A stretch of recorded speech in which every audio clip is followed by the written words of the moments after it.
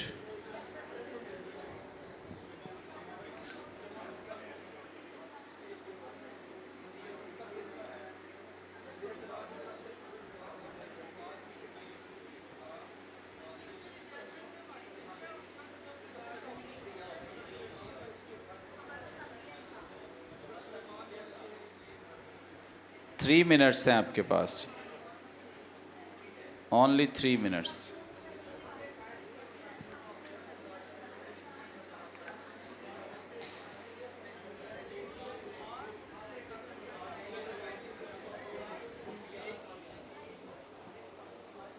On line جواب آنے شروع ہو گئے ہیں، آپ سے کام نہیں ہوا ابھی.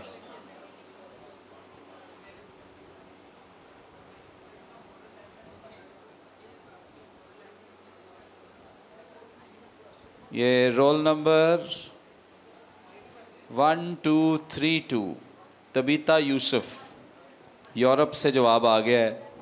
ادھر بیٹھے جواب نہیں. اوکے، جواب میں نے پڑھ لیا لیکن بتانا نہیں ہے میں نے. اوکے، آن لائن اور بھی. لو جی، یو ایس سے بھی جواب آ گیا ہے. واہ، اتنا لمبا جواب. Very good. رول نمبر 5271 پرومیلا، آپ کا بھی جواب مل گیا ہمیں، تھینک یو.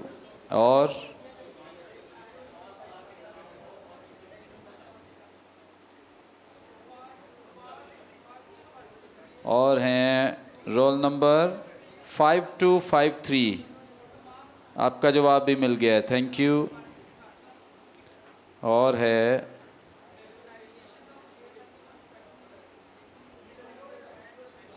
یہ رول نمبر ہے 5097 سلویسٹر، ان کا جواب بھی ہمیں مل گیا ہے، تھینک یو.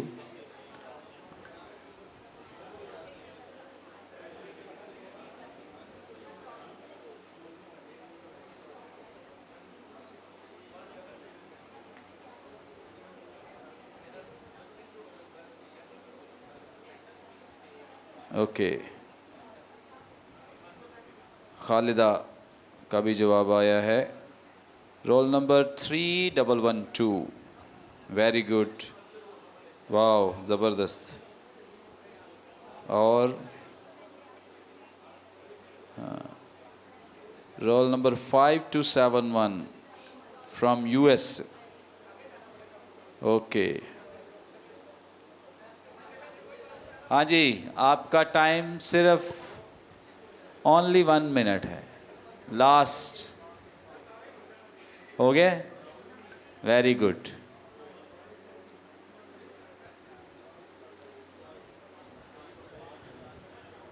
ہاں جی، okay, very good.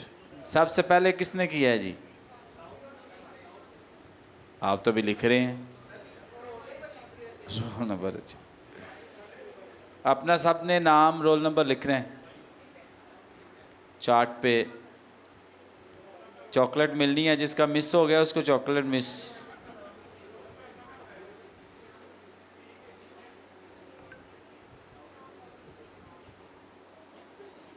Okay,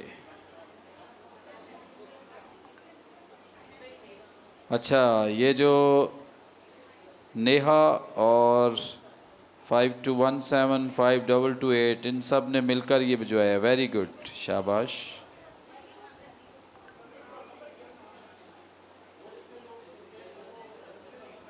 role number 5060 Imran Victor, very good. شیبا،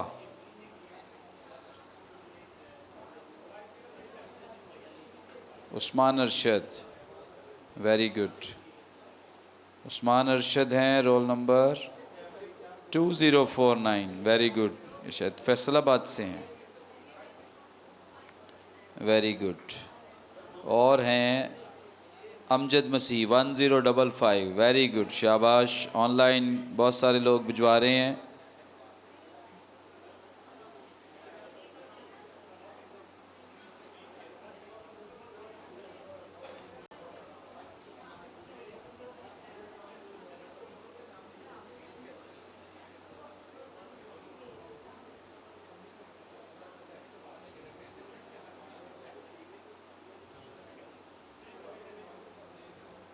اوکے.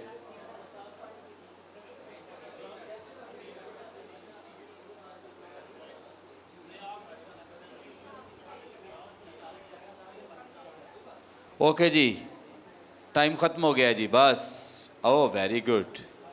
یہ دیکھو ایلیکس، یہ آئے ہیں فرسٹ. آپ ابھی لکھ رہے ہیں فرسٹ آ گئے ہیں پہلے ہی.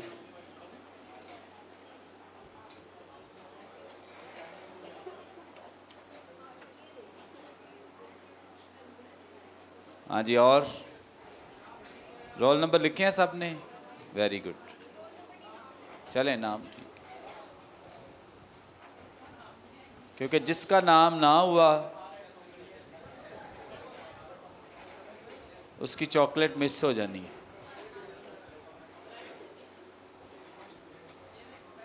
چلو ایسے ہی رہنے دے. اوکے. چیئرز ٹھیک کر لیں ذرا پلیز. چارٹ سب سے لے لیں. راشد سب سے لے لیں چارٹس. اور ایک ایک پرسن جس کو آپ نے گروپ لیڈر بنایا ہے وہ آ جائیں. مائک دیں انہیں. بس ٹھیک ہے عدیل رہنے دیں. مائک دیں. عدیل، ندیم مائک دیں.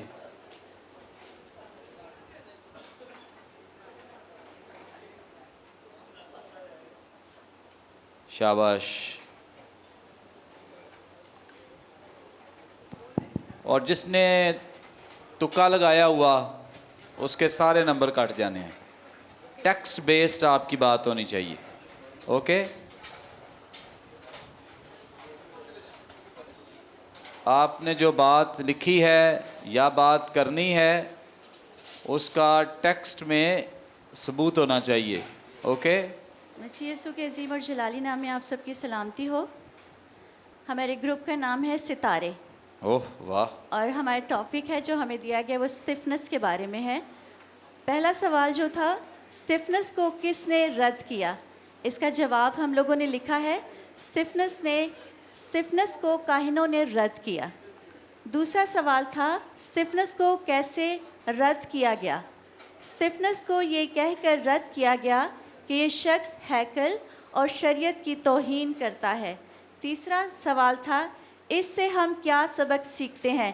جس میں ہم نے پوائنٹس لکھے ہیں. پہلا پوائنٹ، وہ دلیری کے ساتھ خدا کی خدمت کرتا تھا. وہ بہت زیادہ ناڈر تھا. دل و جان سے خداوند یسوع کی پیروی کرتا تھا اور روح القدس سے وہ معمور تھا. حق کی پیروی کرتے ہوئے اس نے دکھ سہا، اور جب ہم بھی حق کی پیروی کریں گے تو ہم دکھ سہیں گے. مکاشفہ 2:10 آیت میں لکھا ہے، جان دینے تک وفادار رہ تو میں تجھے زندگی کا تاج دوں گا. اسٹفنس خدا اور کلام کے ساتھ وفادار تھا. Thank you. آمین. زوردار تالیاں جائیں. ہاں جی آگے.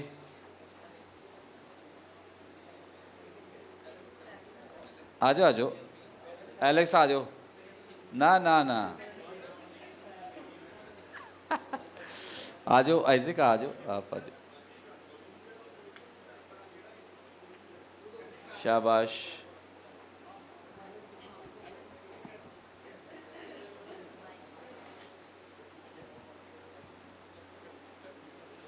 اسٹیپ پہ کھڑے ہو جاؤ.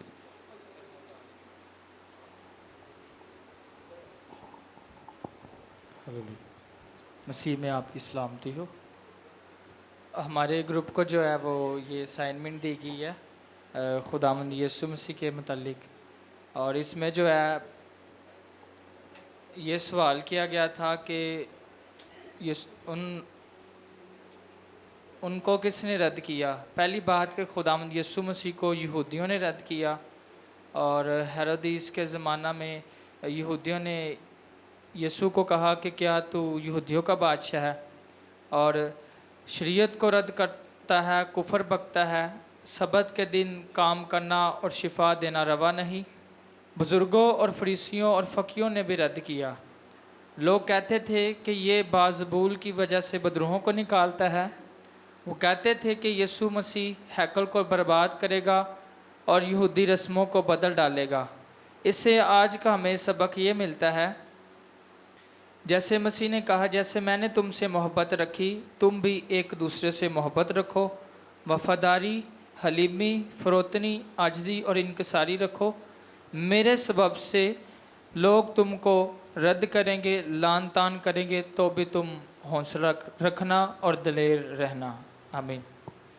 اوکے، زوردار تالیاں بجائیں۔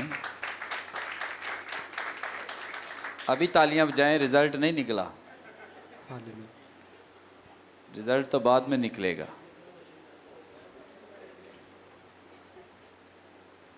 چلو بھائی، خداوند یسوع مسیح کے عظیم اور بابرکت نام میں آپ سب کو سلام۔ ہمارا جو گروپ کا نام ہے وہ ہے خدا کی قوم، اور موسیٰ کے بارے ہم نے اس میں لکھا ہوا ہے، موسیٰ کے بارے بتایا گیا ہے اور کیسے رد کیا گیا۔ موسیٰ لوگوں کو ملک مصر سے نکال کر لایا تو لوگوں نے اسے رد کیا، بہن اور بھائی نے بھی موسیٰ کو رد کیا۔ اور تیسرا پوائنٹ ہے مقدس موسیٰ کے ذریعے شریعت ملی اور موسیٰ کو انہوں نے پھر بھی رد کر دیا گیا۔ دوسرا پوائنٹ تھا کس نے رد کیا؟ فرعون نے موسیٰ کو رد کیا، اور دوسرا پوائنٹ ہے قوم نے رد کیا، اور تیسرا پوائنٹ ہے کہ خاندان نے بھی ان کو رد کر دیا گیا۔ اور تیسرا ہے کہ اس سے ہمیں سیکھنے کو کیا ملتا ہے؟ موسیٰ کو ہر جگہ رد کر دیا گیا مگر اس کے باوجود بھی خدا کا ارادہ پورا ہوا۔ دوسرا پوائنٹ ہے مقصد صرف خدا کا وہاں پر پورا ہوا، اور تیسرا پوائنٹ ہے کہ موسیٰ حلیم تھا۔ Thank you. تالیاں، شاباش۔ راشد، اچھا، اوکے، آپ کے گروپ کا کیا نام ہے؟ Tariq group, Tariq and company, وہ طارق اینڈ گروپ۔ مسیح میں آپ سب کو سلام۔ ہمارا ٹاسک تھوڑا مشکل تھا، آپ کا تو زیادہ آسان تھا، زیادہ آپشن۔ انبیاء اکرام،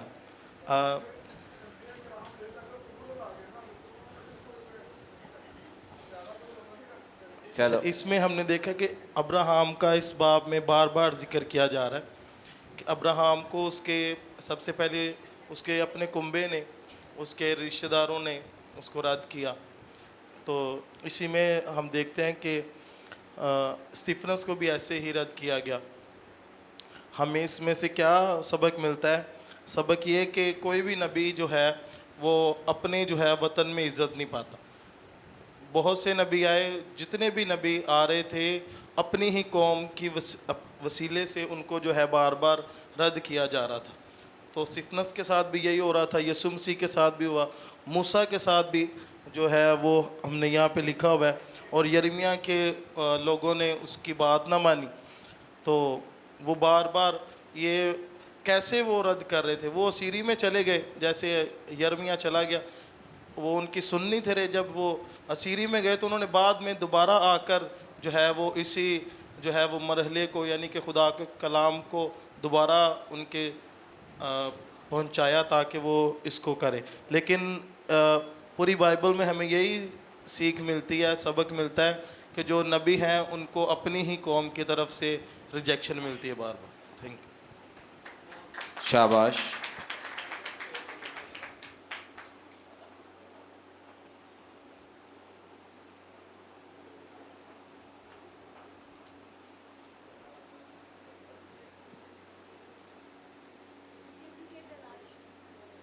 اوپر پریز گاڈ۔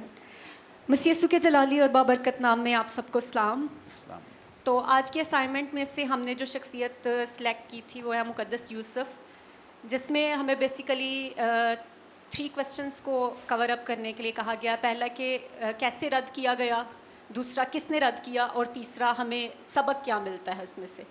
سو میرے ساتھ آج اس گروپ میں جنہوں نے کام کیا ہے مریم تاج ہیں, طاہرہ سسٹر ہے, سسٹر بینا, فوزیہ, صبا شمشاد, روبی آصف, ماریا خرم اور شائن میری. سو سب سے پہلے ہم اپنے پہلے کوشچن پہ بات کرتے ہیں کیسے رد کیا گیا. کلام مقدس ہمیں بتاتا ہے, اور آج جو پیسیج ہمیں اسپیسیفکلی دیا گیا اس کی روشنی میں ہم اس بات کو دیکھتے ہیں کہ یوسف کو اس کے بھائیوں نے رد کیا, یعنی کہ اسے اپنوں کی طرف سے ریجیکشن کا سامنا کرنا پڑا. اور ریزن بیہائنڈ دیٹ جیلسی, حسد تھا اس کے پیچھے جس کی وجہ سے انہوں نے رد کیا. پہلی بات کہ ہم دیکھتے ہیں کہ باپ جو تھا وہ اپنے تمام بیٹوں سے زیادہ یوسف سے محبت رکھتا تھا. First reason is that. اور اس کے بعد دوسرا ریزن یہ تھا کہ ہم سب جانتے ہیں اس کی زندگی میں خدا کا الہی منصوبہ تھا, جو خواب اس نے دیکھے اپنے فیوچر کو لے کے. سو یہ سارے ریزنز تھے جن کی وجہ سے بھائیوں کے اندر جیلسی آئی اور انہوں نے اسے ریجیکٹ کیا. اس کے بعد دوسرے کوسچن کا جواب بھی ہمیں اسی میں مل جاتا ہے کہ اسے اپنی فیملی کی طرف سے, اپنے رشتوں کی طرف سے ریجیکشن کا سامنا کرنا پڑا. اس میں سے لیسن ہمارے لیے کیا ہے؟ نمبر 1 یہ ہمیں سبق ملتا ہے کہ جس کے ساتھ خدا کھڑا ہوتا ہے, دنیا یا اس کے اپنے اسے رد بھی کر دیں, خدا اس سچویشن میں بھی اس کو سرفراز اور بحال کرتا ہے. نمبر 2, خدا اپنے لوگوں کی زندگی سے اپنے منصوبوں کو پورا کرتا ہے, چاہے حالات کیسے بھی ہو جائیں, کتنے بھی بگڑ جائیں, کیسی بھی سچویشن آ جائے. نیکسٹ ہے, جو لوگ خدا کے منصوبے میں ہوتے ہیں وہ اپنے دشمنوں کو بھی معاف کر دیتے ہیں. جو ان کے ساتھ بدترین سلوک کرتے ہیں وہ کھلے دل سے ان کے لیے معافی کا اعلان کر دیتے ہیں, جیسے کہ ہم یوسف کی سٹوری میں دیکھتے ہیں. اور لاسٹلی ہم لوگوں نے یہاں پہ رائٹ کیا ہے, خدا اپنے چنے ہوئوں کے حق میں کی گئی برائی کو بھی بھلائی میں بدل دیتا ہے, جیسے کہ ہم یوسف کی سٹوری میں دیکھتے ہیں کہ بھائیوں نے تو اس کے ساتھ برائی کا قصد کیا, لیکن خدا نے اسے امت کے بچاؤ کے لیے, اپنے گھرانہ کے بچاؤ کے لیے استعمال کیا. So that's all from my side. Thank you, God bless you. Very good. ادھر ہی رہنا ہے آپ نے, باقی بھی آ جائیں 4 لوگ, اپنا اپنا چارٹ پکڑ لیں, رزلٹ آنے لگے. چلو طارق صاحب, طارق اینڈ گروپ.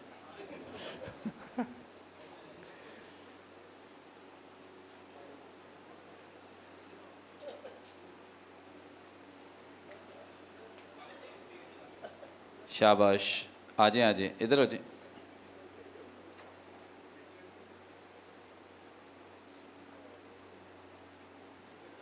چلیں ٹھیک ہے, صحیح ہے. آگے آ جائیں نا, آگے ہو جائیں. نہیں ادھر ہو جائیں آپ, تھوڑا سا آگے آئیں آپ. شاباش. چلیں جی, طارق سے ہی شروع کر دیتے ہیں. آپ کی تالیاں بتائیں گی فرسٹ سیکنڈ کا.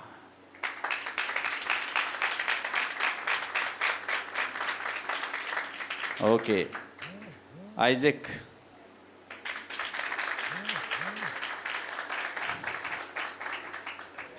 اور وشال,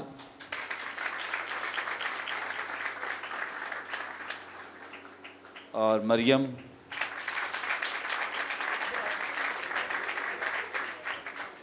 سسٹر روبی,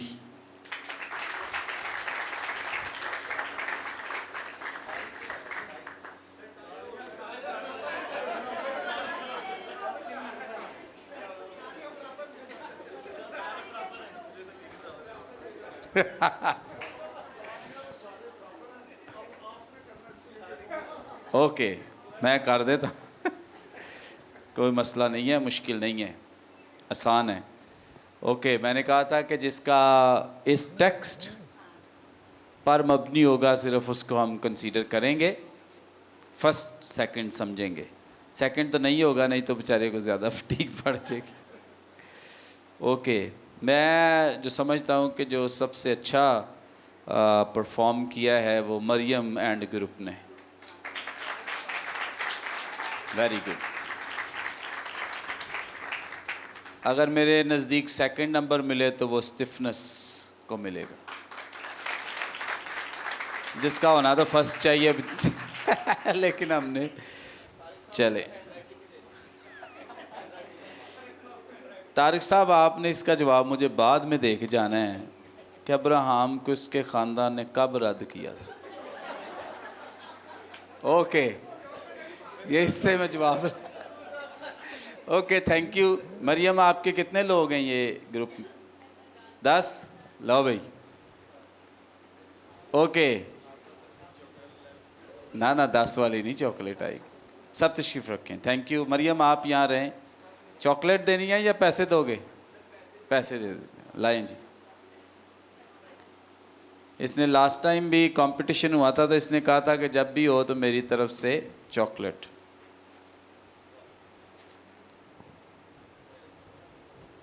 تھینک یو. یہ لیں بھائی مریم آپ کے گروپ کے لیے. شکریہ, زوردار تالیاں بجائیں. Thank you. Okay, so text میں رہنا ہم نے سیکھنا ہے تاکہ جو ٹیکسٹ متن ہمیں بتاتا ہے ہم نے اس میں سے چیزیں نکالنی اور سیکھنی ہے. اوکے.